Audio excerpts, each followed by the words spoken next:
The Metrobank Girls in Cricket Fund looks to share the work of cricket clubs and their brilliant volunteers and coaches across England and Wales. That's why, as part of the Championing the Future Hub on iCoach Cricket, Metrobank shares case studies of clubs that are doing an amazing job of supporting and growing their girls' cricket offering.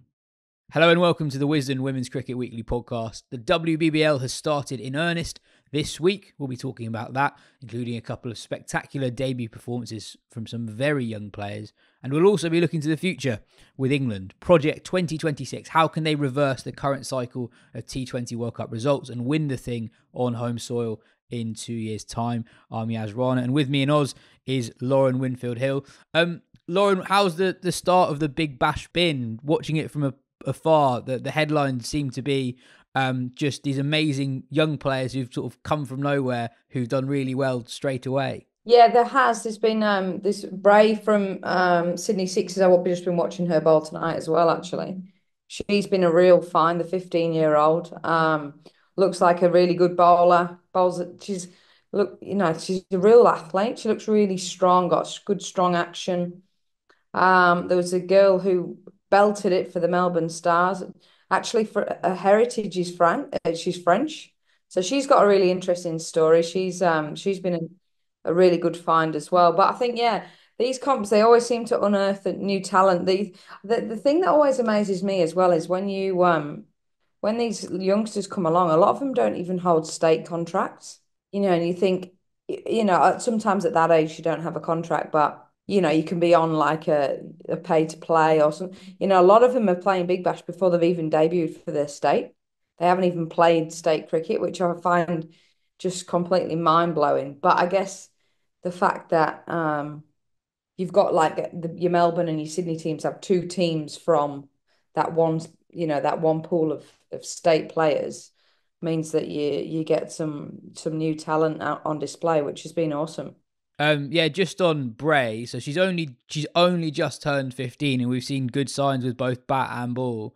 In her first game, she clean bowled dot in, and then at the end, she hit 12 or 5 with the bat to get them over the line in partnership with Sarah Bryce.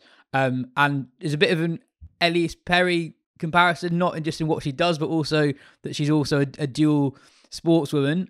She's already played for the Australia under-17 football team. She's a goalkeeper. So yeah, she's yet to make that choice about what sport she takes more seriously down the line, which is an incredible place to be in for a 15-year-old. And you mentioned McCone from the Melbourne Stars, 17 years old, a French international. She's played something like 15, 16 times for France, but is eligible for Australia. She's part of the Australia under-19 setup at the moment. More broadly, when you're playing in the Big Bash compared to the 100, what are the differences in terms of, I guess, the environment, the atmosphere, but also the playing standard? Is it noticeably different in any respect? I think the playing standard's still really high. I don't think there's a lot between it in terms of um the sort of level and the I guess the product. I think sometimes a lot of the domestic players are better fielders, just probably on the premise that they get opportunity to field outside most of the year round, whereas in England, I think that's the biggest difference we see when you get young players come through is obviously, sometimes their primary skill is fine, but actually in the field or just like the tactical nous is not quite there. So Australia may be fraction ahead with that. That's a very general statement. There's obviously people that break that statement. But in terms of the actual competition itself, I think the standards equal in both countries. So it's different that the Big Bash because we were just talking about it off air before, is that they don't do the team who they don't have a host team playing at their venue every time. So like for example, the Brisbane Heat will travel to Perth but will play against the Sydney Thunder and Perth. But obviously, the game against Brisbane and Sydney Thunder in Perth, no one really gives a flying hoot about. So it's random in that sense with some of the fixtures and the timing of it is not in the school holidays and things like that. So, if you're playing on a Tuesday afternoon, there's not a lot of people coming in. But the weekend games, the prime time spots are a real hit, and you get some really good crowds in. But yeah, that's sort of I think the quality of cricket is very similar. It's just run very differently. Like, we'd obviously have the men's and the women's side by side. The games flow on and it's a bit of an event, whereas it's a little bit different here. You almost have like two host venues going simultaneously in a weekend with a gathering of teams at each venue, and you sort of run it a bit like, so sort of like a bit round robin, across a weekend. So it's different in terms of the structure of it. But I think the product, ultimately is, as the 100 is a very entertaining product. And it's a slightly longer competition as well, compared to the 100. I always feel like the 100 it feels very short and sharp. It's very well structured in that you know what you're going to get as a fan every day. The sort of home team element of it has been a huge positive. I guess we didn't know 5 years ago whether people would really get involved and support their local teams, but that has happened. And it feels like with a big bash that it feels more like a season rather than a competition, if that makes sense. Yeah, I think, and this season is shorter than previous years. They've lost 4 games. Each team's lost 4 games this year. Because obviously there's been a lot of scrutiny about the length of the competition and the wage, the price that people are sort of paying for players, but then it has often stemmed over 2 months, and people don't want to be away for 2 months for a franchise competition. So this is the first year of less fixtures. So there's 10 sort of, I guess, regular season fixtures per team, and then you've got, I don't know which way around it is. You've got a challenger and a knockout, and I don't know which one it is, and then you've got a final. So you've got potentially 3 finals games, and then you've got your 10 regular season fixtures. So I mean, if you go all the way progressing through the different stages of the finals, you've got 13 games. But obviously, if you don't, you've only got 10. So it is sort of closer to the 100 and less, as spanning for quite as long as it has done in the past. So it'll be interesting to see whether that's a bit of a sweet spot, whether players like it, whether TV likes it, where it sort of sits after this season, because it is the first year of manipulating the schedule. Moving on to England. Looking forward to 2026, and England haven't got to a final of a T20 competition since 2018, which is a reasonable run now. Basic question, Lauren: if you were the top boss of English cricket and your remit was specifically how do we put England in the best possible position for that T20 World Cup in 2026, what would be top of your to-do list or the first item on your agenda list if you were chairing a meeting? Oh, geez, that is the $1 million question, isn't it? I think realistically, is Heather Knight still going to be playing T20 cricket at that point? I'd be planning for life without her. If, realistically, she's probably eyeing off the Ashes and seeing where she sits after that. I don't know that, but I would imagine that that's somewhere in her thinking. You maybe think if if England win the Ashes, then you go, you know what? That'll do nicely. So you're planning for life after Heather Knight, and it's a tricky one because of what happened with life whilst Heather Knight was not on the field, and it was chaotic. We've spoken about that. So you've got to identify your next leader pretty quickly. What like, if I'm in that position and I'm in charge, what personalities have I got in the group? What kind of person is going to bring out the people that we've got? And you got to look at the youngsters. You can't look at the older players. The next shift that you make is a sort of 4 or 5 year journey. I would see it. So you've got to look at your sort of your younger players, your Charlie Deans, your Sarah Glenn's. Not, she's been around a while, but she's still a young player. Alice Capsies, your Maya Boucher, your Sophia Dunkley. What kind of person will bring out the best in those players? And I don't have the answer to that, but that's what if I was in charge, that's what I'd be looking at. Is not necessarily, I think a lot of the time in leadership, people, and I'm not saying that it should or shouldn't be this way, but I think a lot of time in elite sport in general, people go, best player should be captain. And I don't believe that personally, I don't believe that to be true. And the reason I say that is because it's very different being the best player and to being the best player to bring out the best in other people. And you look at a lot of really successful captains, whether it's in cricket or in various other sports, it's not always the best player who makes the best captain. You could probably argue that Owen Morgan was, one of the best white ball captains in world cricket, not just exclusively for England, but he wouldn't have even got in the team half the time. If you're being realistic, your best 11 quite often maybe didn't have Owen Morgan in it. But if he made 10 other players around him better players, better people, more confident, then you're going to get results. And I think that is a really big, probably part of the next few tours, whether it's South Africa or whether it's, beyond the Ashes after that. I don't know when that transition takes place, but that's going to have to be something on the agenda. And it's probably a little bit of having a really clear identity on who the team are, what the team stands for. Are we a team that's a real grafters and we are willing to, absolutely lay it all on the line for each other? Are we a team that's very, matey? Is it we're just a bunch of, I feel like the Australian men's team, you can tell they're really good mates.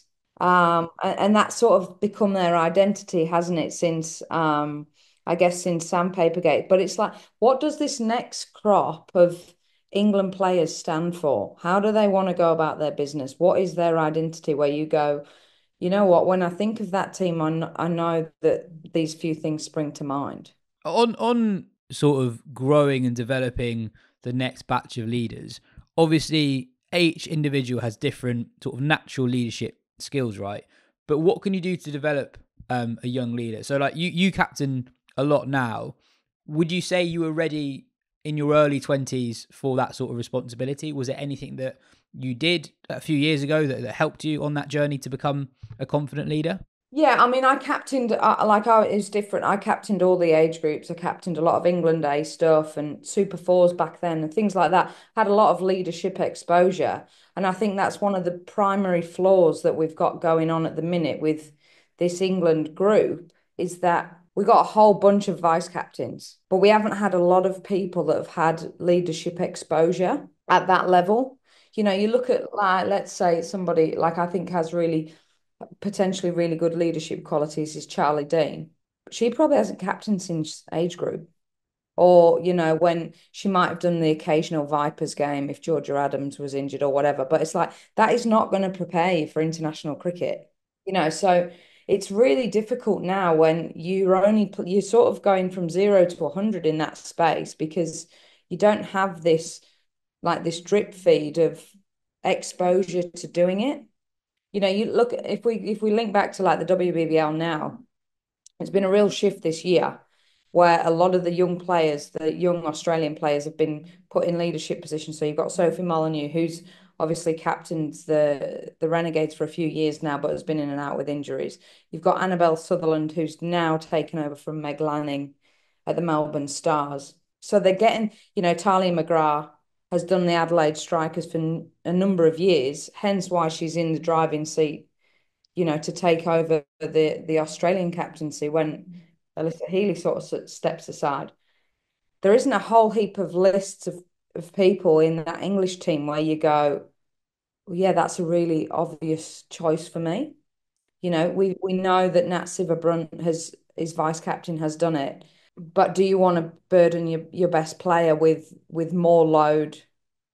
She's already got enough on her plate. She plays every format, she plays every series, she's batting, bowling in key fielding spots. Is she the best person to lead the group? I don't know. Does it actually do you go somebody younger than that? Because you sort of see it as a bit of a fresh slate and you're building for something, for the next 4 or 5 years.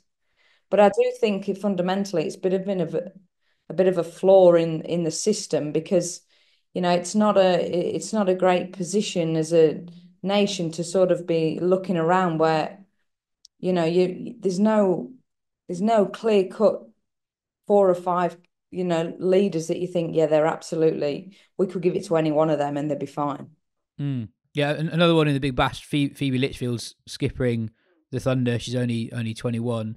So would you say then that English cricket almost needs to have a diktat and say Capsy, Dean, these young players, a playing more domestic cricket if possible, if the schedule allows, getting them enjoying having senior roles in their county sides in 2025, but also maybe for a series down the line, whilst Heather is still captain, maybe you give the captaincy to a younger player to give them that experience if it's harder to give them that experience elsewhere. Yeah, I think so. I think it's probably a bit of a duty as well to, like, I know something that I spoke to JB about at the Oval Invincibles was how I wanted Capsy to be my vice captain to expose her to leadership stuff because, I think she thrives on responsibility and actually she's got a really good cricket brain.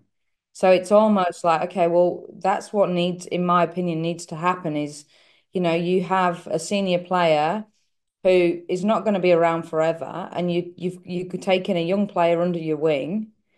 So you know that, when that time comes, a senior player's gone, you've almost like been around a youngster and they've been a vice captain and they've spoken team meetings and they've had bowling chats and we've reviewed the environment, how we're traveling each week and how those sorts of conversations, like how do difficult conversations take part and all those sorts of things. So it's not necessarily just the on-field stuff. It's all the other bits as well. But I think, getting a lot of the young players involved in leadership groups, stuff that a lot of the stuff that goes, on off the field as well.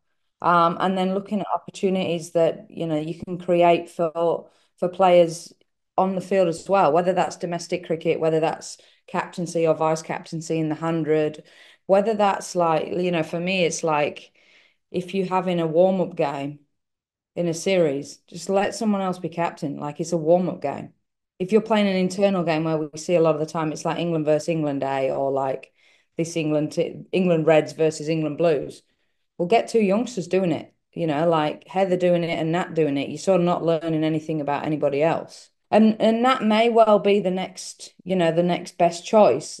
I'm not saying that she's not, but even beyond Nat is that, there's definitely not been a huge emphasis or push on creating leaders in the system.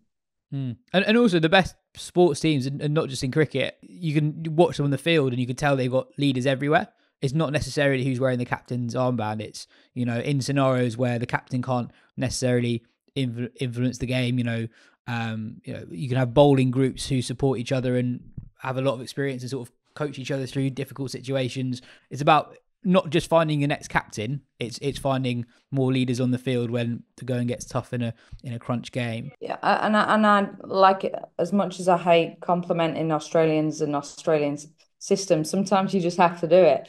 But like one thing that they do with their young players is they have a mentorship program, a leadership mentorship program with Belinda Clark. So they identify young players who have leadership qualities that then basically can say yes or no whether they want to do this leadership mentorship under Belinda Clark. As far as I'm aware, nothing like that goes on in England. Like I've sort of said about it even on a more micro level at Diamonds is like we need to connect the academy and the senior players. Like, we need to be, as a senior player, I need to be around the youngsters, helping them. Like that mentoring thing needs to happen at domestic level, but more broader than that is like I'm unaware that anything like that happens on an England level where, Cricket Australia have been running this program for quite some time now. One thing we were talking about before we started recording was just the number of boundaries that we see in different T20 competitions. If you look at the Big Bash, if you look at the WPL, generally you see a lot more boundaries. You were quick to point out there's a very obvious reason for this. Do you think that fact, which is the size of the boundaries, do you think that is something that should be looked at? T20 cricket globally is becoming a more boundary dominated game.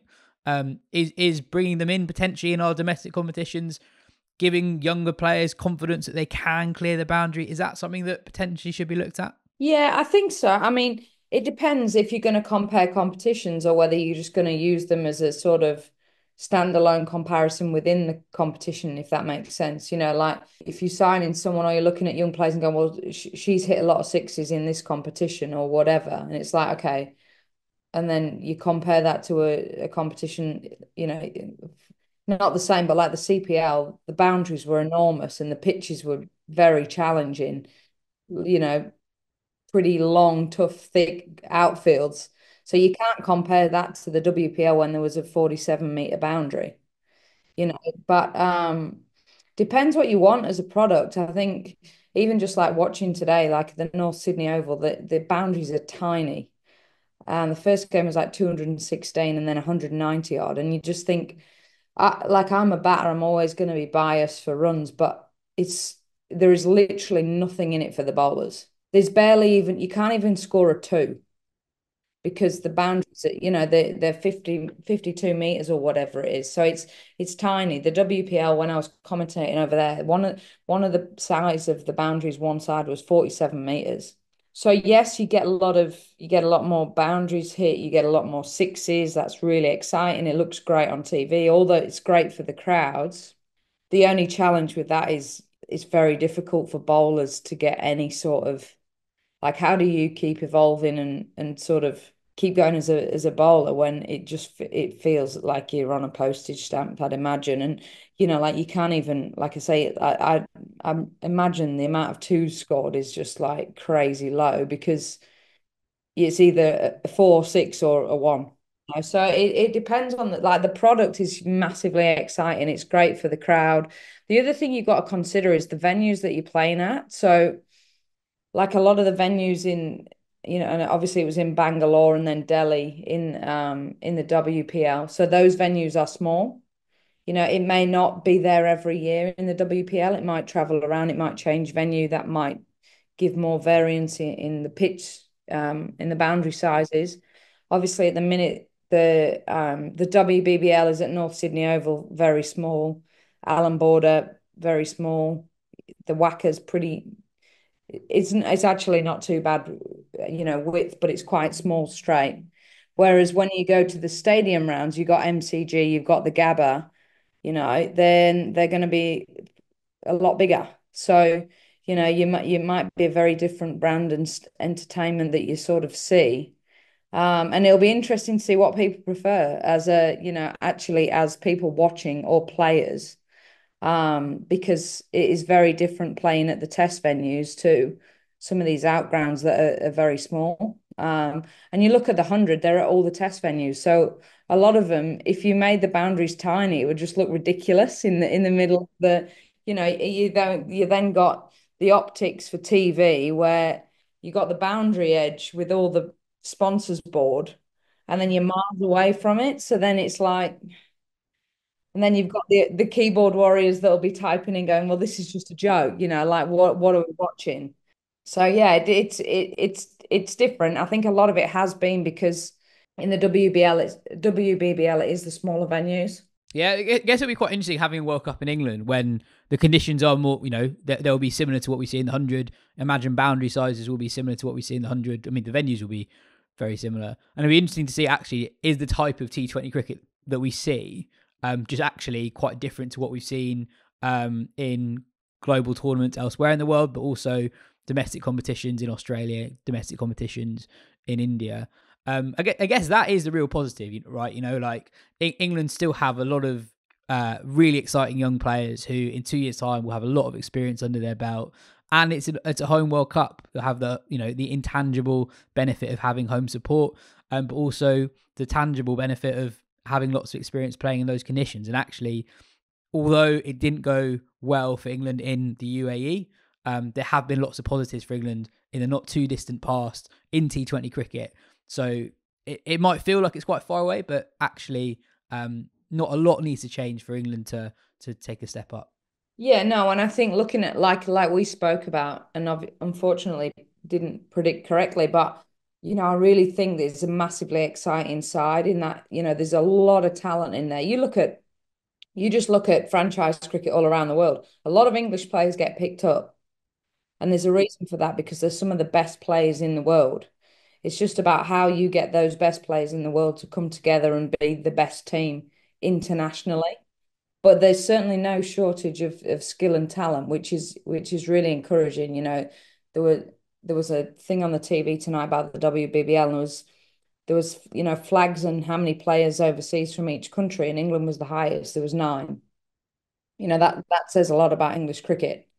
It's just about how you sort of get the best out of what's there on offer, and the players are, there's no doubt that the players are the best players in the country. I do really believe that. I just think, we want to see a little bit of what we see in the 100, in the WPL, in these sorts of comps. From You look at somebody like Capsey, she was doing really well in the WPL. How do you get some of that? How do you galvanize that and lock it away and bring it out in England shirt? Like, I don't have the answers to that, but that's the key, isn't it? That, is you've got some unbelievable players that just need to be unlocked a little bit more and come together. I think the other thing as well is that, England's very different. Your boundary sizes are bigger in England, but your scores are still pretty high scoring. And you probably don't get as many sixes, but you still get a lot of fours, because I think what we have seen, particularly across that period in the 100, is that the wickets are good and the outfields are lightning fast. So whether they go smaller boundaries or sort of remain the same, it's still a really exciting, spectacle, and there's a lot of boundaries scored. It's just not, they're not all sailing over the rope. No, definitely, and actually, I sort of prefer watching T20 cricket with slightly bigger boundaries, because you see more different types of skill as well. Like, actually, I really enjoyed in the World Cup seeing boundary patrolling in the field being such an important thing, and running between the wickets being sort of a really That is a important thing. real nuffy. That's a real nuffy comment. That, yes, that is like right up there as badger status.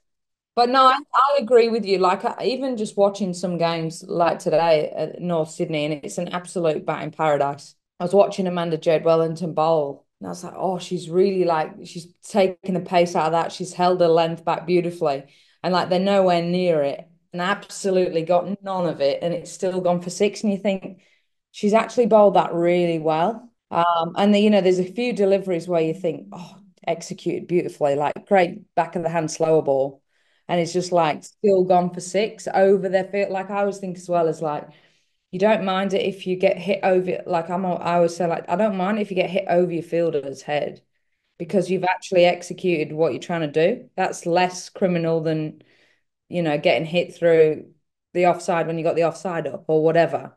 But like, there's so many times where it's like it just goes over the boundary rider's head, and you think, well, the bowler's actually won that.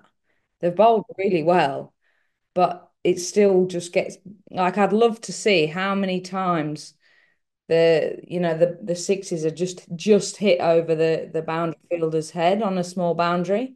Whereas when you sort of got like the regular 62 or whatever, actually you'll probably see a lot more creativity and boundaries scored where fielders aren't. No, that's a really good point. That is it for part one. In part two, Katya and Ben will try and answer some of those same questions about England in 2026.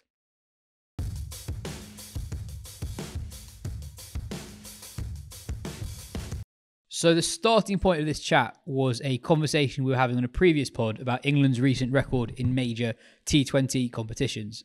For all our chat about them potentially closing the gap with Australia, they have not actually progressed far enough in a T20 competition in the last 6 years to either reach the final or play the Aussies.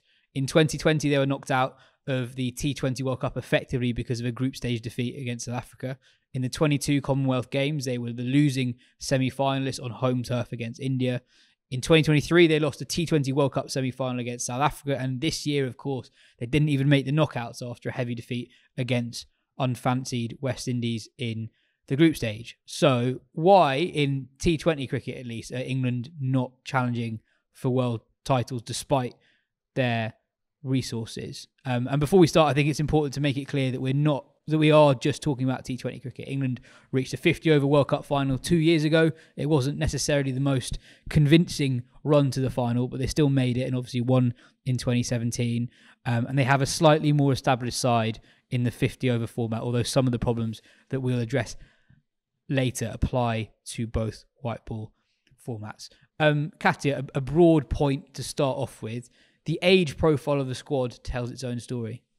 Yeah, it does. It was a pretty kind of young squad that England took to the T20 World Cup this time around, barring the kind of four established kind of players of Heather Knight, Nat Sciver-Brunt, Danny Wyatt, and Amy Jones. And you also had Lindsay Smith, who was a fringe player who's also in that older bracket. But in terms of that middle generation, I think you describe it as a kind of lost generation that makes a lot of sense. England had 4 players in the age bracket between 24 to 28, of which Dunkley wasn't really in the side. And then you had Bouchier, who came into the side properly early this year, plus Sarah Glenn and Sophie Eccleston, who were both 25, so at the lower end of that age bracket as well. So Amy Jones was the only player in the 11 aged between 25 and 32 that lost against West Indies. Yeah, and she's in her 30s as well, isn't she? Yeah. So yeah, there is kind of this lost generation that we don't see. And other sides don't have that. We look at Australia's side and the majority of their squad are in that middle age bracket. South Africa have a pretty even split. In fact, they have less younger players than most other sides. New Zealand, again, a pretty even split. And India, again, have more players in that middle age bracket. So players who are experienced enough at domestic and international level, and then can develop through the side into that older age bracket. Whereas England have tended to back these much younger players off the back of explosive performances in either the 100 or domestic cricket, and then continue to back them for long periods of time. Or they've then been dropped from the side once they've had an initial stint into the side and not come back in. So one example I thought of that would be Emma Lamb, who came into the side in 2022. Had a really difficult World Cup and couple of matches after that, and then got dropped from the side and hasn't really done anything since, at least not in domestic cricket, and hasn't been in the conversation really when discussing openers particularly and who can come back into the side. So it's hard to put your finger on exactly why, because the players who have been dropped, or the players who of that age bracket who have been dropped, or players who have not been able to come back, haven't demanded to come back. They haven't bashed the door down with those performances or demanded a way back into that side. So it's a really tricky problem to solve as to where that generation has gone. You can equally say that golden older generation, or what's left of it, your Nat Sciver-Brunt and your Heather Knights, have taken up spots in that side for a really long side, rightly, because they are in England's best 6 batters. I mean, Nat Sciver-Brunt's probably the best player in the world.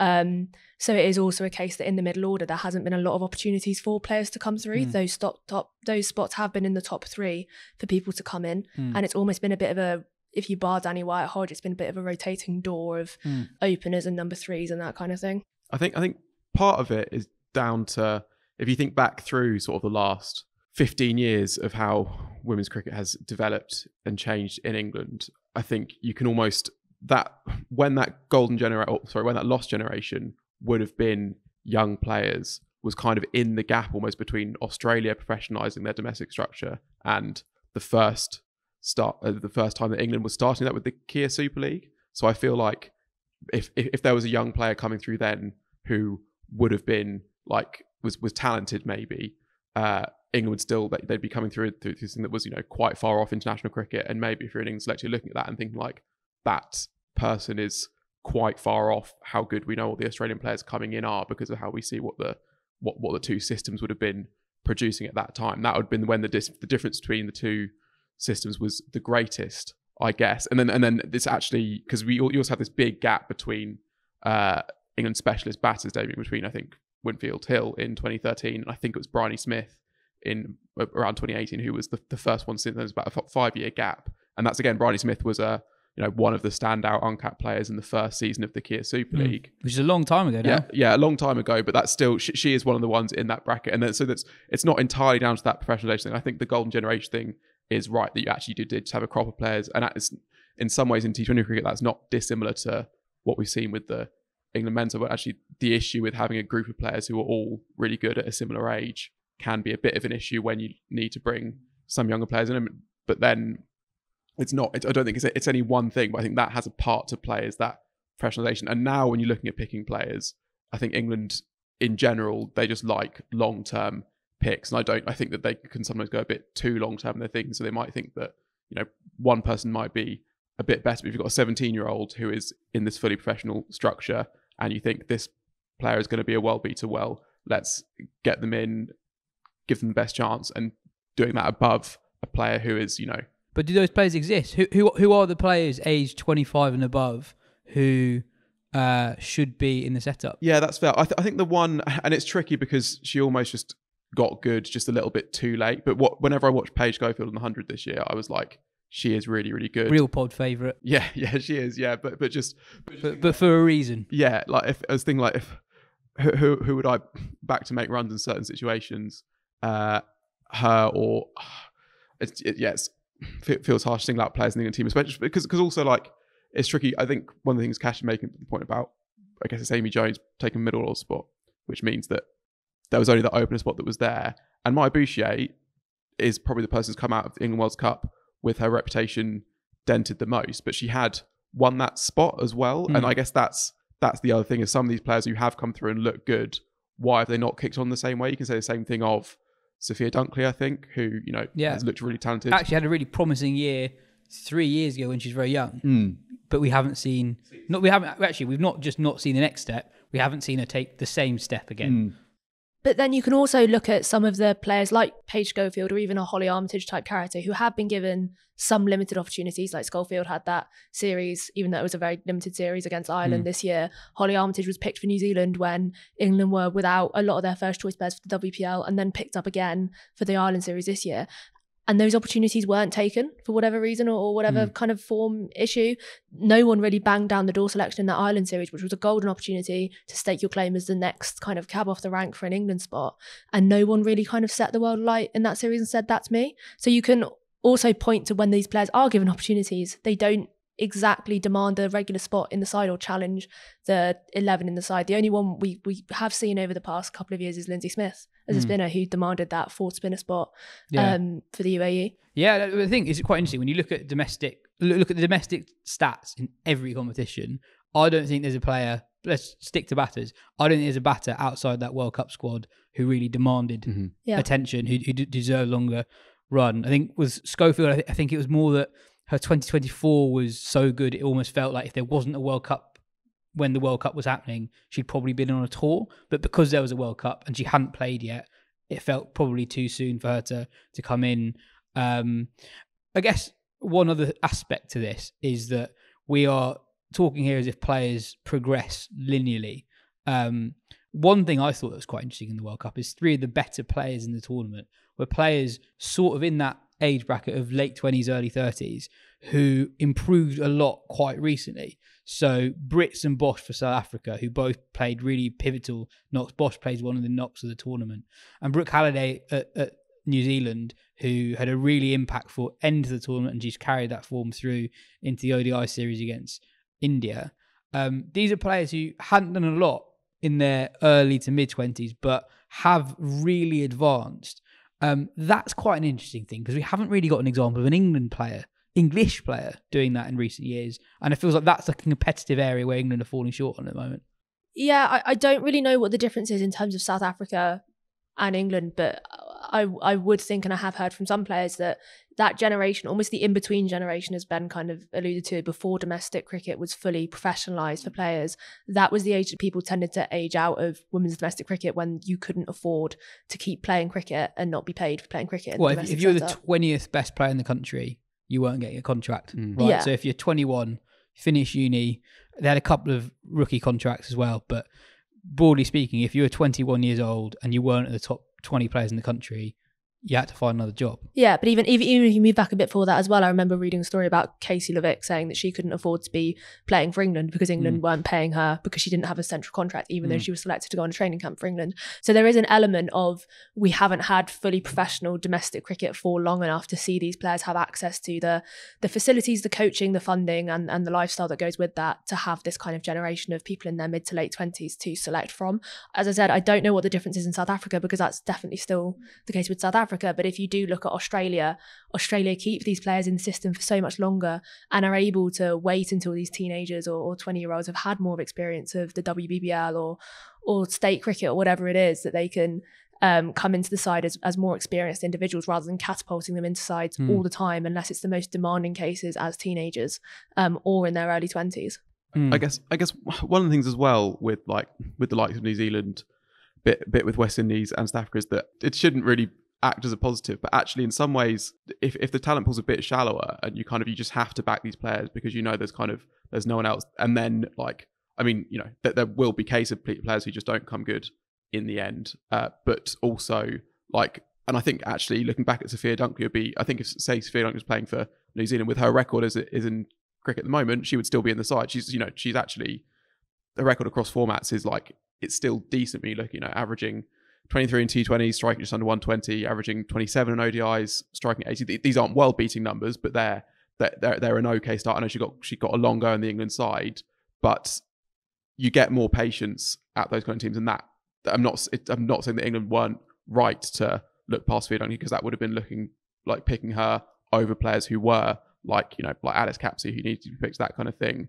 But also, it's just a funny thing that can happen sometimes, that you back these players for a really long time because you have to, because there's no one else, and then all of a sudden it kind of clicks. And that is also like Sophia Dunkley. Okay, she'll need to prove it again and just using an example, but she would need to prove it in domestic cricket and then come into the team.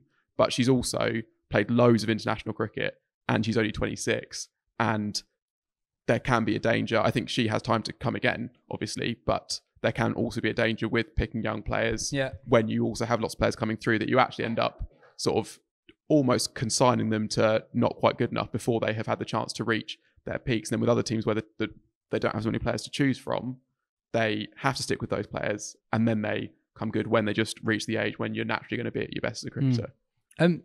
Do England have a pressure problem?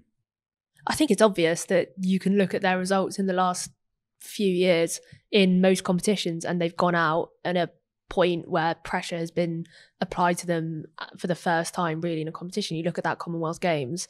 I was actually in the crowd for the match against New Zealand a couple of days before that semi-final, and they completely bossed that match. There was no doubt from pretty much ball one he was going to win, and a couple of days later they were out against India, and then they also lost the bronze medal match against New Zealand.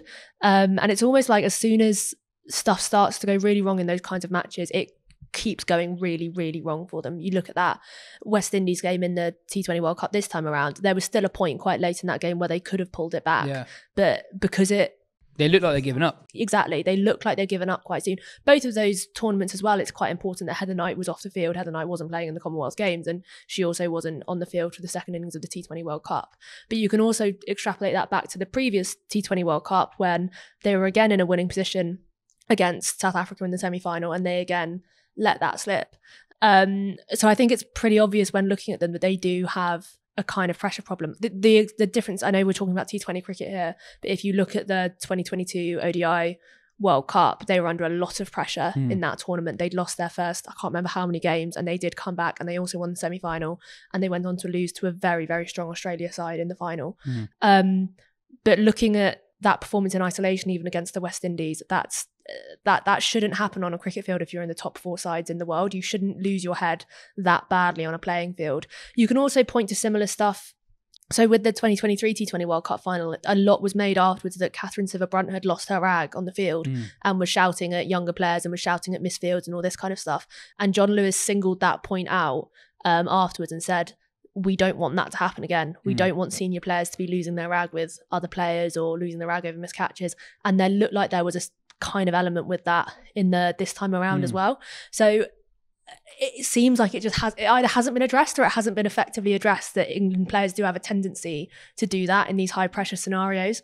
And if you can make those correlations across this longer period of time, I don't see how you can not think that England have a pressure problem. Yeah. I guess what's odd is that I don't sense that pressure problem when they play Australia so much, actually. Like if you think back to the Ashes last year, you know, there were some high pressure games, especially in that white ball series, that England held their nerve in. I know obviously they lost a close one in the ODIs to eventually, you know, let Australia retain the Ashes. But on the whole, that, you know, you would say that would be a big pressure test, and they passed it. So I think it's actually almost a specific type of pressure, and actually maybe you can then see the 2022 World Cup in a similar way, which is almost like when a result isn't going to be a disappointment, but they need to almost like play above themselves to get into a position. That's when they can actually play with a bit of freedom. The pressure is almost the pressure of like, oh my God, what if we lose to a team we should beat? What if we lose to a West Indies? What if we lose with South Africa? And that doesn't seem to affect them so much against Australia. You know, and because they tell themselves, and they results in World Cups don't show it, but you know, in terms of their domestic system and the talent they've got, they should be, in the top 2 or 3 best sides in the world. And almost, if there's a point in a game where they come up against a good team who are playing well, but that means that status is going to be challenged, that almost seems when the pressure tells more, rather than when it's against the very, very best. It almost feels like they can actually play with a bit more freedom against the games where you normally think there'd be a bit more pressure, because actually that's not where, it's almost not a disappointment if they were to fall down in those games, I guess. How do we change this then? So I guess the structure, so the pressure question, I don't think is totally separate to the discussion we were having earlier on about players progressing. Because I guess part of progressing as a player is dealing with pressure. Kat, is there anything to do with the structure of English cricket, the English summer, that could perhaps better help players develop from, I guess, exciting young talents who burst onto the scene at the age of 18, 19 to a really solid, reliable England player age 24, 25? Well, I know you're quite keen for players to play more domestic cricket outside of England. Not outside of England, sorry, but outside of international matches. I know you're keen for them to play more domestic cricket. I don't think Alice Captaincy played once for the Stars this summer. Or if she did, it was very few matches. But she's not the only one who's got a similar recent record. I mean, so just to clarify here, we mean Charlotte Edwards Cup and Rachel Heo Flint from 2024, not the 100. So Capsy didn't play anything other than the 100 in England in 2024. There is a kind of mitigating factor here of the way that the international calendar is set up for England at the minute, in that they play this year and next year. They will play all of their international cricket before the 100, so it will all be done pretty much all in July, which is when the bulk of domestic cricket happens. I think the Charlotte Edwards Cup, or it's not Charlotte Edwards Cup, is it? It's the T20 Blast will be done by the time England, or shortly after England are done with their international cricket next summer. So it's not an ideal setup if you're trying to get your players to play more domestic cricket outside of the 100. So there is that. But I think you'd want your players to be playing as much cricket as possible all the time, whether that's England or domestic level, if you possibly could. And it's not like it's different when we say that male players are being rested. I don't like comparing all the time to men's domestic cricket, but there's similar arguments for international players not playing as much domestic cricket for the men. It's not like it's a county championship where you're bowling or playing for 4 days straight. These are 4 or 10 over bursts for bowlers. It's not long matches. I don't see the problem in between matches of a series, players leaving the group to go and play 1 day of a Charlotte Edwards Cup game or a Rachel Heo Flint game. And by being in those situations more and more and just playing more competitive cricket, surely naturally you take on board that kind of that factor. And even with the pressure problem, I'm sure that would help with the pressure problem and just developing young cricketers. If you're 19 or 20 and you're suddenly catapulted into England and you're only playing the odd match of domestic cricket for the next 2 or 3 years, it's just logic that is going to have an effect on your development. Yeah, I think looking at the numbers from last year, England T20 players played between 0 and 5 Charlotte Edwards Cup games, and I think you could play a maximum of 12 or 13. And I think that the thing here is if you talk about players like Alice Capsey, like Maya Boucher, actually, how many games are they playing where they are like the main person in their team? So that's exactly my point. That's exactly my point. So my point isn't that if they play more cricket, they'll be better. It's that they are not playing much cricket at the moment where they are the people in a team who basically do what Nat Sciver currently does for England, where you hang your hat on a senior player to get your side over the line in really difficult circumstances. Yeah. They just don't play that much of it. Yeah. And even in the 100, actually, with if you're talking like different tiers of England players, you've got the superstars at the top who really established international players. They're leading players for 100 sides. A lot of the England players aren't leading players for 100 sides, or at least, one of the great strengths of our competition is that really good overseas recruitment. So you genuinely have like a global superstar in each team, and they're not playing many games where they're the superstar. And I think that must affect their development. Even not just dealing with pressure, but just managing different situations. I think you're right. It's you have more days to play with in the women's domestic schedule, and there must be a way to ensure that they probably won't get it right for 2025, but there must be a way down the line to get your England players playing in the Blast as much as possible. I think there's also a leadership point here, though, right? Because we talk about Heather Knight and who on earth is going to replace Heather Knight. Younger players haven't played the volume of cricket enough to take over the captaincy from someone like Heather Knight when she retires. So just from purely a succession planning on that point of view, you want your players to be playing as much domestic cricket as possible and learning as much as possible in those kinds of situations. And you only learn how a player responds in those situations by putting them regularly in those kinds of situations. Yeah. And if you are a county side as well, who are you going to pick? Like, would you make Alice Capsey a captain when you think she's going to be available for, you know, at best half, probably quite a few less in the year? Or are you going to make your sort of like seasoned pro, but the one who kind of know isn't good enough to get into the England side, but they're going to be around the whole time? But then you then have a whole generation of players who are in the England team but aren't doing any sort of captaincy as well. That's also something I think. Kathy, you've got a point to make about the comparison between the 100, the WPL and the WBBL. There's a lot of positivity around the women's 100, but are we almost confused about what is positive about it, if that makes sense? Yeah, I think a lot of the positivity around the Women's 100 comes from how many people come to watch it. And that is, it's a great thing that we have got a competition that regularly attracts thousands and thousands of people to come and watch it, and that it is a viable product in its own right. Without the Women's 100, the Men's 100 couldn't exist or wouldn't exist in the same way. But I don't think we're actually looking at the cricket on the field when we're talking about how much of a success the 100 has been. A lot of the time, it's the overseas players who are the ones who are creating that quality, and the domestic players aren't completely adding to that quality. Purely if you look at the scores and the closeness of the games, they are not the same as in the WBBL and in the WPL. And I don't think there is the same intensity of competition in the 100 as there is in those other franchise leagues. And I just don't think that we are honest enough about the quality. I think we fall into the trap too much of going, isn't the 100 such a success? It's women's sport supporting itself on its own 2 feet. Yes, that's a great thing, but I don't think we are interrogating the cricket on the field in enough detail about its quality and how much it is actually producing those England players. Well, I mean, there aren't that many examples if you go through the leading run scorers and wicket takers ever since the 100 started of English players who are not playing for England. And if you look even just in the first weekend of the BBL, there are loads of Aussies who aren't actually that close to playing for Australia who are making their mark on games in which there are loads of international superstars.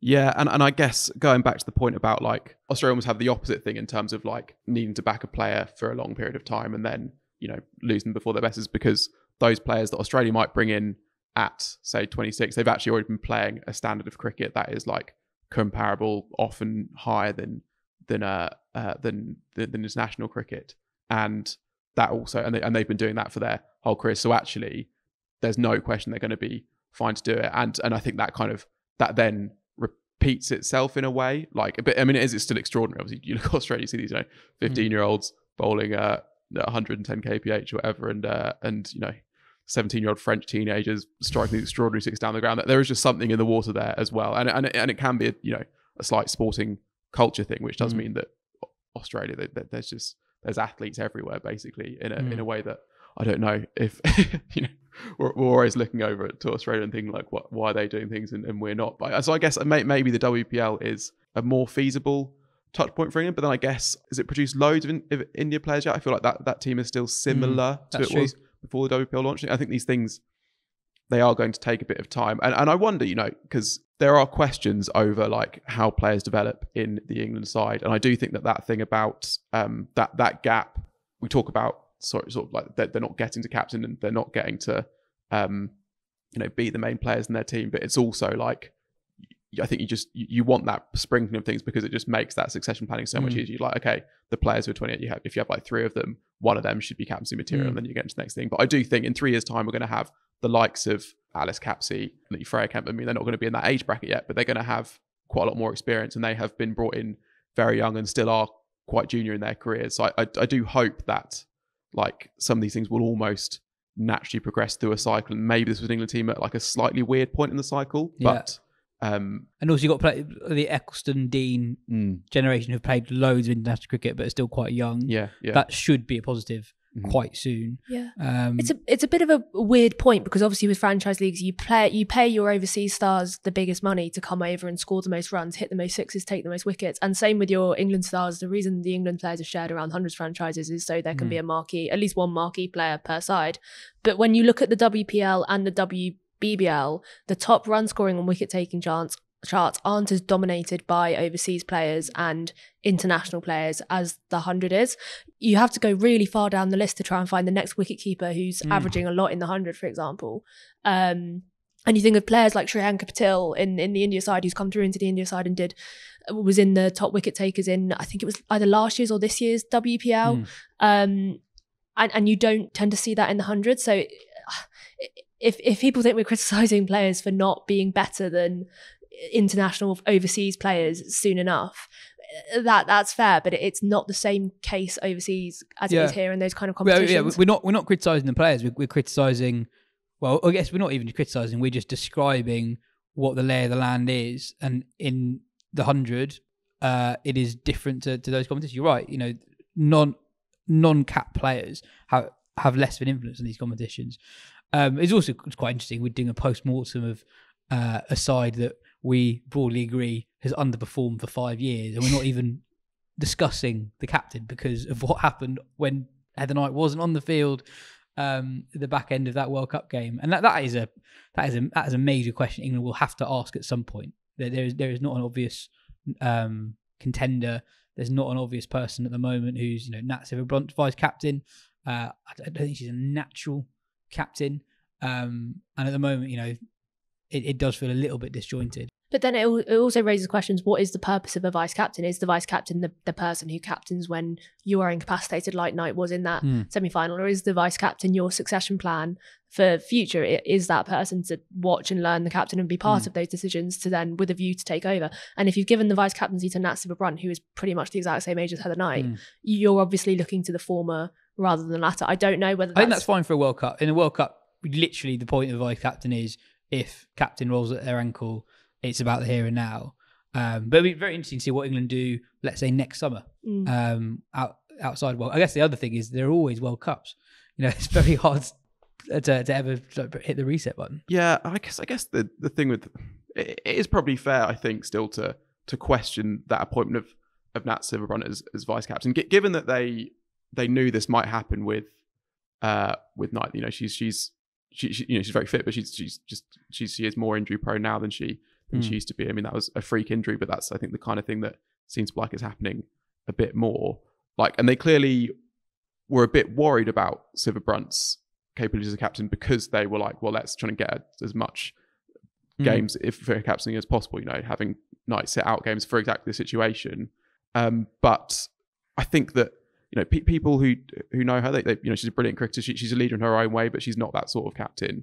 And actually, should England have recognised that and actually thought, well, we've got lots of potential vice captaincy options, but actually, she's just not. Well, they don't have lots, sorry, but we've got lots of players who have a reason not to make them vice captain, and they've gone for Nat Sciver-Brunt. But actually, I wonder if maybe Eccleston, or maybe if you're looking way to the future, even if they think one of the characters who's younger in the team but has the potential that further on, given how badly it went in the field, they can't have done much worse of a job. I think. I think that it's so. I know. Obviously, that would have to been handled sensibly because you've got the best player in your side who is a very senior player, and you're saying to them, actually, we're going to go for this junior player over you. But I do think, looking at how it went, they did just get that wrong, and it did end up costing them quite a lot. But it also strikes me as a kind of mindset thing, because if you think back to 2 years ago now, when Heather Knight was out for that India series just before John Lewis took over, they gave the captaincy to Amy Jones, and it's pretty much agreed that was a disaster, and that I think Sophie Eccleston was leading on the field at most point during that time that Jones was captain. And I know that was towards the end of a coach's tenure, but surely at that point you think this is an India series, it's a bilateral. Yes, it's against India, but it's fairly meaningless in the scheme of things. Why don't you give that to a young player to captain that series rather than Amy Jones, who's in that kind of age bracket, that core group of players? Why don't you give that series to a young player and officially and say, right, we back you for this series, let's see what you can do. Yeah. And that almost strikes me as a kind of mindset thing of let's be safe here, let's throw it to the most experienced player rather than let's actually take risks, think of a future plan and go with this. Yeah, I think if I'm going to make a prediction, I think Charlie Dean will be the next England captain. She's got a fair bit of experience already at the age of 23. And I think she does a lot of the captain things well. Katya, do England have a fitness or culture issue that needs addressing. Alex Hartley said on the day England were knocked out of the World Cup that there were a few players not fit enough. She said on Test Match Special. Is that part of why England are getting knocked out early in these tournaments? I think it's pretty hard to say unless you're in or adjacent to that environment in terms of the culture and the fitness issue. We do know that what John Lewis has tried to do as a coach is get that work-life balance better or different between playing cricket and having a social life. And we know that players are kind of trusted to take care of their own fitness and have all the tools provided for them to do that, while also balancing a social life and have a kind of hands-off approach in that environment. Whether it's gone too far or not, I mean, at the end of the day, these are professional athletes. They should know what they have to do from a mindset, a training and a fitness point of view. I can imagine, I think a lot of what John Lewis has tried to do is translated from the men's environment that he came into women's cricket to, and women's cricket has always felt a bit more kind of serious and regimented than that kind of environment, and players almost haven't had as much power before, and now that they do have more power, maybe there's a kind of bedding in point to having that power and to having that kind of control. I just think it's really hard to say over the culture and the fitness kind of stuff unless you're closer to that environment. But from an off-field, from an outsider looking in perspective, I think it would be quite easy to come to that conclusion by watching what they were like on the field. It's tricky as well because when you're watching that defence in that group stage game against West Indies, it didn't feel like England lost it because they weren't fit enough. It was drop catches, and it was kind of that kind of panic setting in, which isn't a fitness issue as such. But then it can still be a fair thing to bring up. But then also you look at a long-standing thing, right? I remember, 2019 Ashes, Australia were miles ahead of England in terms of maybe fitness isn't the right word, but just broader athleticism, like the way they cover ground, the way they run between the wickets, the way they sort of prowl on the outfield and turn twos into ones, that sort of thing. Yeah, but I guess it's interesting questions about them being professional athletes, and you've got to trust them to do the right thing. I think that's how England would see it as well. It's like almost that you give the players freedom, but with that comes like trust that they'll use that freedom in the right way. So you have lots of optional training sessions, but you kind of, it's implicit in that you've got to turn up to some of them kind of thing, or we're not going to put a curfew on, but it's implicit in that you don't stay out until 4 a.m. every night. The tricky thing is you don't want to then come in and impose like a set of strict rules, because that rolls back loads of that, but it can be a hard thing to tweak when players start realizing they can take that liberty. And it's all tricky because so much of this is kind of like, even from people close to the team are sort of like hinting at it, and sort of and it's not quite fully disclosed, but it feels like reading between the lines that there was like some off-field fun being had. And I don't know if that can if that can mean, I don't take the eye off the ball, because it's like you'd expect that team a team doing that to be almost like freed up and that not to be the issue, whereas it almost felt like it meant so much to them that was what they froze in the spotlight, rather than all having hangovers basically. One very T20 style criticism of the England team is that they don't hit many sixes, and we talked about it a lot in the World Cup. But it's something that's true wider. If you go back over the last couple of years, England just hit fewer sixes than the best team in the world. But interestingly, Katya, you looked into the numbers. If it's below that as well, English cricket doesn't hit many sixes. Yeah, the numbers are relevant. I don't think we should read into the numbers too much, but I think the numbers do show a pattern in terms of the type of cricket that we still value in England versus the type of cricket that's being played elsewhere. And interestingly, if you look at both the Charlotte Edwards Cup and the 100, the top 6 hitters in those competitions hit far less than 1/6 per match on average. So I think in the 100, the top 6 hitter was Sophie Eccleston, and she hit 0.716s per match in that competition. And then there's a bit of a gap to Sophia Dunkley and Danny Wyatt. And it's similar stats in the Charlotte Edwards Cup. When you look at the WBBL, Grace Harris is hitting 1.36s per match, as is Sophie Devine. Chamari Atapatu is up there. So it's basically double. Yeah, in the WPL as well, Shafali Verma was hitting 2.26s per match on her kind of 6 hitting spree when she was shoved up the order as a pinch hitter. But then even Risha Ghosh and Smriti Mandhana are hitting at least kind of 1-6 per match on average. So there is definitely, I don't think it's the right word that we value sixes less in English cricket, but there are just definitely less sixes being hit. And then when you look at how that translates to international cricket, England have been very kind of open about they want that kind of back innings hitter, and they've given that role to Danny Gibson, whose strike rate is noticeably better than a lot of the rest of the batting lineup. But they've really struggled to find that kind of hitter to come in the lower middle order, and they've also really struggled to find someone to partner Danny Wyatt-Hodge at the top of the order as that explosive power play batter. We've mentioned Maya Boucher, but she only came in this year after Dunkley really struggled in that kind of role, and Dunkley herself was promoted from that lower order hitter role when she struggled in that kind of role.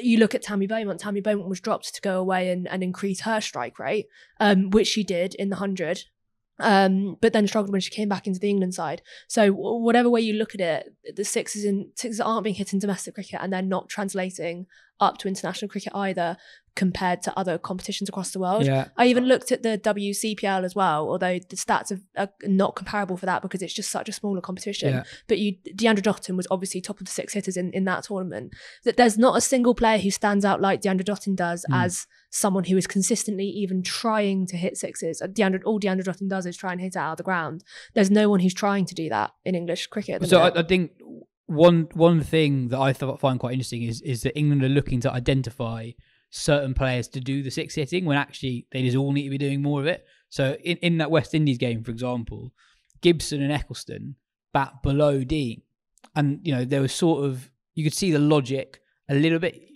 Siva Brunt was going well, so you want someone who can just get off strike basically and get Siva Brunt back on strike. But I think it's a glimpse into how England think. I think, and English cricket thinks a little bit too much that each team needs to have someone who does the six hitting. But actually, the way T20 cricket is evolving, you just need all the players who bat to be able to have the opportunity to hit more sixes and try to hit more sixes. Gibson in that game against West Indies, for example, she comes in at number 8. Eccleston comes in at number 9. You're not giving, if these are your two players who you're identifying as being better than the rest at clearing the boundary, they're not being given an opportunity to do it. Yeah, that is definitely fair, and especially, well, but both of them really, but Eccleston I think is underutilized, given she is basically the England player who hits sixes the most frequently for the ball she faces. I wonder if, in terms of the general development of it, and also finding who these these sort of like high risk, high reward players, these players who they might not average much, but they'll hit sixes to get there kind of thing. I wonder if that's being affected by actually just conditions in English cricket. Like, I was looking at the Charlotte Edwards Cup as well, and so there were more teams bowled out for under 100 this year than that crossed 160 in an innings. So, like, I wonder if you actually just look at, we talk about English pitches all the time. I wonder if you looked at pitches and you ask players like... Yeah, I'm sure that's what players would say, is our pitches aren't... Yeah. No, but genuinely, they'd probably say our pitches aren't good enough. Yeah, and maybe they should... Because I always think back to 2016 against Pakistan, which was kind of, it was a weak Pakistan side, but England used it as a chance to kind of sort of test the limits of their potential, I think. And there was Mark Robinson, for one game, sort of, I think, instructed the ground staff to bring the boundaries into like basically to their legal limit, essentially. And then Siva Brunt goes and hits like 80 off 35 or something, clears the ropes constantly. But then he shows the video after that and says, actually, look, these are all going miles. You can just hit sixes, like you can hit sixes for fun if you want to. And actually, I wonder also if like a couple games on some real roads with on some postage stamp grounds might be what players need to realise that they can do this, or also to learn how to do it as well. Like it is obviously a skill that you can get better, and if there are games that you can win without hitting sixes, as is the case in the Charlotte Edwards Cup, then players aren't going to learn to do it because they're able to do what they need to without doing that. There's a name to pick out who features highly in one of the six hitting lists is another pod favourite, Davina Perrin. Only 18 years old, only just turned 18 years old, has played a couple of games in the 100. I know Lauren's a big fan of Perrin, and she hits sixes and is still really, really young. So she is someone who could, I think, be fast-tracked into the setup in the next couple of years.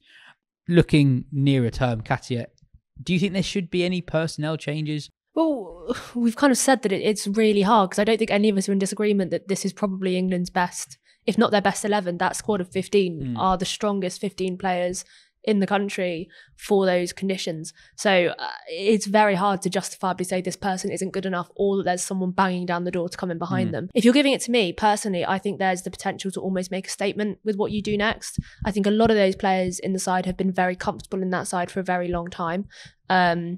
And as I said, I'm not a man manager. I'm not in charge of that. I don't know what, that could have a lot of consequences. But I think there is something to be said for dropping a very senior player, or dropping someone who's been in that side for a long time and saying, we're not playing about. You don't just get to be in that side. We need you to perform. And if you're not performing, regardless of if there's no one bashing down the door, we're going to try someone else. We're going to give someone else another try. So potentially you could do that. The really hard one that I'm struggling with is Amy Jones, because for me, if you look at Jones in the scheme of wicketkeeper batters around the world, the best wicketkeeper batters in international cricket at the minute are Alyssa Healy and Risha Ghosh, and they both bat in the top 3. They are both aggressive batters. They both average and strike at far higher than Jones has in the last couple of years. And I think a T20 side looks better when you have a wicketkeeper batter who bats in that top 3, or who bats in that power play, and then you have a specialist spot in the middle order. But if you look at Jones and who's coming in behind her, there are very few wicketkeeper batters or no wicketkeeper batters in that model in the country to take that place.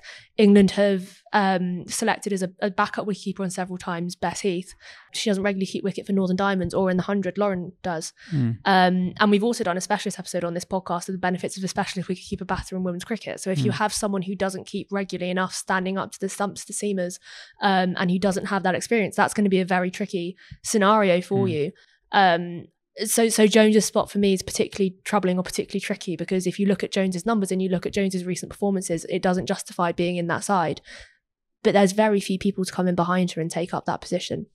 Yeah, I guess the thing is that there's two ways of looking at it. One is that you might take a short-term hit, but if they think Bess Heath is the next player, but she needs to work on her glove work, but she's not getting a chance to do that, and actually giving her a run with England, getting up to million keeping coaches, that could be a way to do it. And I kind of said it. I said it before the World Cup.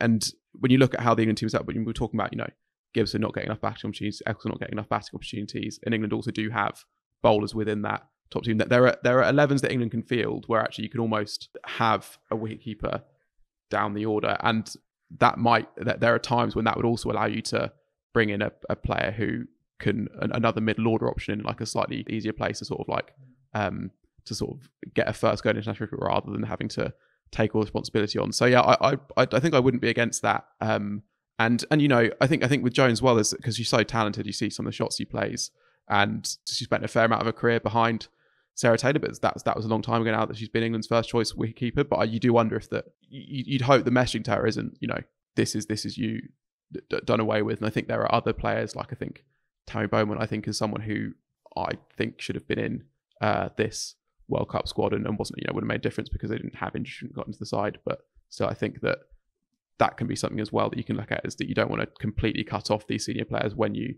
drop them. Could that be the making of Jones? Possibly. Is that thing that's hold on, hang on, I need to, I've got all this talent, I need to put it together now. Maybe, and if not, then what have you lost? Not loads, because you're giving an opportunity to a young player who might not be as good as Jones, but you're at least progressing on that path. I think it is striking that we're having these conversations and we aren't instantly naming viable options, because there aren't players who are banging on the doors, as you said earlier. Let's finish on a more positive note. If England in 2 years' time on home turf, they'll be obviously looking to win that tournament and correct their recent record. What are the kernels of optimism for that tournament in 2 years' time? I think as much as we've criticised the age demographics of the side, by the time we get to that 2026 tournament, these younger players like your Alice Capsies and your Maya Bouchiers and everyone else will have had 2 years more of development in that side. There's a 50 over World Cup next year. If we're talking about the pressure thing, that's another environment in which England should be able to put their pressure problem to the test again. So there are kernels of optimism. I've slagged off people in that Ireland series for not taking their opportunity, but they were given that opportunity, and people like Paige Schofield still have that time to come and bash the door down and get into that side. So it's not all doom and gloom, as we kind of banged on about for an hour, but it's just hard to think about what that side will look much different in a couple of years' time. Which might be a good thing. You know, the older players won't be too old in 2 years' time. That problem, in inverted commas, is one for actually quite a long way down the line. The older players should still have a lot of England cricket left in them. You know, Sivir Brunt will be 34. I think White Hodge will be 35. I think Knight will be 35 as well. So those players will be, you know, much closer to the end than the beginning of their international careers, but you'd expect them all to be around in 2 years' time. It's very much set up for them to win the T20 World Cup on home turf and then bow out on glorious terms, isn't it? Well, that'd be lovely. I mean, you look at play like someone like Captaincy. I think I feel quite sorry for her because she has played so much for England, has been in the limelight so much, partly as a consequence of her being really good and really talented, but it is also in part because there aren't that many other players who are international ready in England. So she's played so much and there's so much expected of her. She's just turned 20. You know, that's ridiculous. And I think there'll be players like her who I think in 2 years' time, you know, going back to the age split, will actually have like quite a lot of experience and hopefully will have more of the experience we were talking about earlier. What about you, Ben? Well, for me, it just goes back to the Ashes last year and the fact that like, it's funny because if you look at the global tournaments, this is a team that have shown they're not good enough to get the right to challenge Australia. But actually, like at their best, they are a team that can beat Australia, and that, you know, they did so twice out of 3 games last summer. And also, you just look at the players in the team. You know, you got Nat Sivir Brunt, one of the best batters in the world. You got Sophie Eccleston, like probably the best spinner in the world. You've got, you know, Lauren Bell is, you know, a brilliant opening bowler. You do have, when she's on the field, like a brilliant tactician and captain in Knight. You've got White, who, you know, he makes tons in T20 cricket against the very best teams in the world. And you've got Alice Captaincy, who's one of the best young players in the world. Like there is a lot of talent there, and they have put it all together at times. And I guess also, you know, it's that this is a volatile format. Like, I think even given their triumph, even given how much we've, you know, reveled in it, we wouldn't say that New Zealand are in the top 5 sides in the world, I think, in T20 cricket still. Sorry, maybe they're the 5th best side in the world in T20 cricket, possibly. But that's what can happen in this format. You know, England on another day, I think, do get past that West Indies team. You know, Knight's calf doesn't go. And then they're into a semi-final, a favourable semi-final, and then who knows what happens there on. It's like, it's a volatile format, and England, they are still good enough to beat any team in the world. And I think it's just about putting that together across a whole tournament, I guess.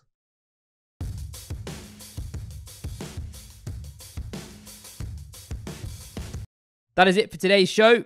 Cheers, Lauren. Cheers, listeners. The Metrobank Girls in Cricket Fund, championing the future hub, contains loads of top tips and learnings from cricket clubs that are creating the perfect environment for their girls' teams. So if you have any winter training that's about to start, check out the case studies at icoachcricket.ecb.co.uk or find out more about the fund at metrobankonline.co.uk/cricket.